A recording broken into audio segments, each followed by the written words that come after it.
Hello, fellow Americans. This is Common Constitutionalism. I am Mitch, and we talk about issues in our government, the erosion of our culture, the minimizing of our way of life, and the disregard for our Constitution. And today I want to talk about the Iran nuclear deal. It has raised its ugly head back up again just last month. But let's get on with it. Iran nuclear deal, remembering Obama's legacy. Here we go again. Washington, D.C., President Trump and Congress are going over and redoing past legislation. Remember the Obama-Iran nuclear deal? Why can't they ever get it right the first time? Why? Because unfortunately, it is all about politics first. Until Washington, D.C. stops dealing in political bias and begins representing the people, it will not change. In 2016, then the Secretary of State, John Kerry, said of the Iran nuclear deal, quote, "We are going to pay Iran $1.7 billion in interest on a $400 million trust fund that was established in 1979, used by Iran to purchase military equipment from the United States. This money the U.S. government locked away due to sanctions it imposed on Iran back in 79. He also said to be paid is a $1.5 billion Congress agreed to pay to Iran in the infamous Obama-Iran nuclear deal. Then Kerry adds, there are more Iranian claims on money pending, and the United States would try to negotiate to resolve these claims. Now, back on September 21st, 2016, I wrote a blog about Obama's Iran nuclear deal and what John Kerry had to say on the subject of cost to the taxpayers. You can see it posted at commonconstitutionalism.com, titled Iran Nuclear Deal, You Have to Be Fricking Kidding Me. Again, at commonconstitutionalism.com. Now remember, this great deal President Obama put together to be part of his legacy was negotiated while protests of chants of death to America were happening almost daily in the Iranian streets, as they have done for many years and still do today.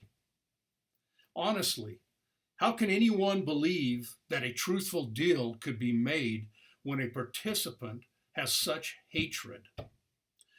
I think all of us deplorables, that's right, I am a deplorable, knew at the time it was a ridiculous deal. So would one of you know-it-alls on Capitol Hill that is supposed to be representing me explain why the hell are we giving one stinking penny to the world's leading state sponsor of terrorism, Iran, who, by the way, did declare war on the United States of America? Why aren't we keeping this money to help pay family survivors of the lives lost in the tower collapse on 9/11? Or funding the war on terror? Or something, anything else? Why are we giving it back to the ones that created the problem in the first place? I'm sick and tired of Washington, D.C. and all of you elected officials spending our money like half-wits. I promise you, the American people have had it. your elitist world is going to come crashing down. You have to be fricking kidding me. You can't make this stuff up. It's crazy. Now stay with me with these dates because it's important. But just days after signing the deal,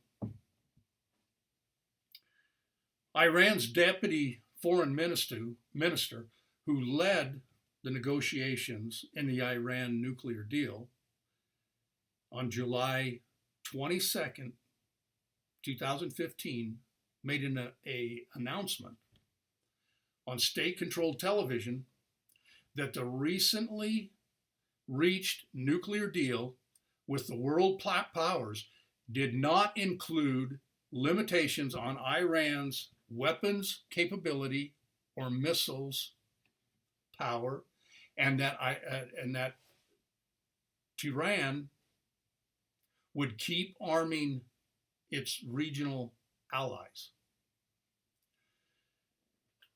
We have told them being the world powers and the United States being one of them, in the negotiations that we will supply arms to anyone and anywhere necessary, and will import weapons from anywhere we want. And we have clarified this during the negotiations, he said. Then, just 3 days later, on July 25th, 2015, in a speech, Iran's supreme leader, Ayatollah Khamenei, said, "Our policy will not change with regards to the arrogant U.S. government." Now, as Israel's Prime Minister, Benjamin Netanyahu, strongly opposed the framework of the nuclear deal with Iran and claims that the current plan of action threatens the survival of Israel.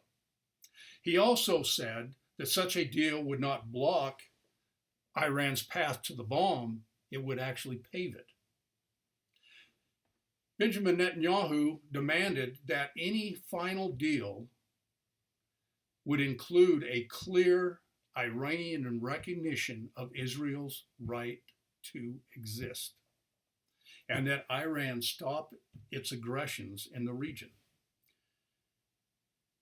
Now, the Iran nuclear deal, formerly known as the Joint Comprehensive Plan of Action, or JCPOA, was one of the crowning diplomatic achievements of former President Barack Obama's tenure.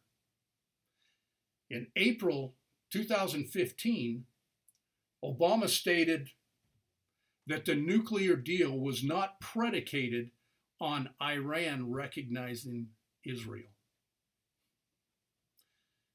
This despite Benjamin Netanyahu's objections to the deal. But the deal has continued to be a divisive issue in Washington since it came into existence in 2015. Iran never intended to abide by the conditions of the deal. Netanyahu was right on all accounts. In January 2016, the International Atomic Energy Agency, IAEA, declared Iran was living up to its end of the bargain, so all nuclear-related international sanctions against Iran were then lifted. Now, in March 2018, the IAEA again supports Iran's handling of their requirements in the nuclear deal, despite indications to the contrary. On May 8th, 2018, just 2 months later, United States President Donald Trump announced the United States was withdrawing from the deal. Then, November 5th, 2018, the United States and President Trump reimposed against Iranian officials and institutions that Washington alleges are working to retain nuclear weapons related expertise in Iran, they reimposed those sanctions. This is November 5th, 2018. Then a spokesperson for Iran's Atomic Energy Organization said Monday, June 17th, 2019, is a month ago, that his nation will blow through the imposed limits by June 27th, 2019. He says, we will go further from that ceiling. Not only that, but we will also increase production drastically. After we pass the limit of 300 kilograms, the pace and the speed of enriched uranium production at the lower rate will also increase, he said. Now, this was just a month ago. So, was President Trump right to reimpose sanctions? Absolutely.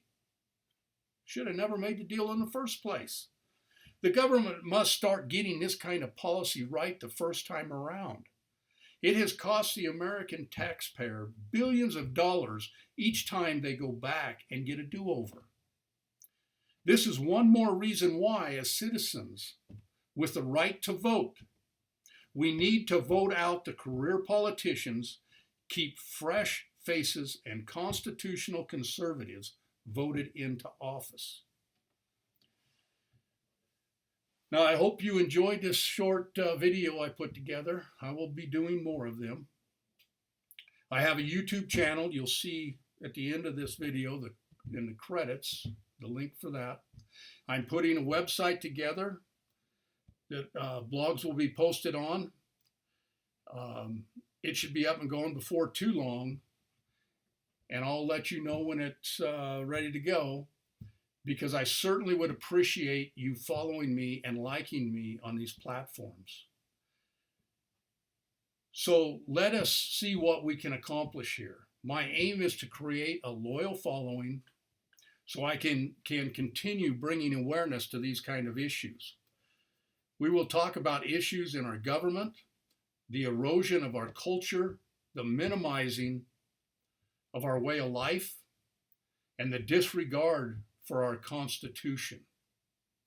Now, thank you, America.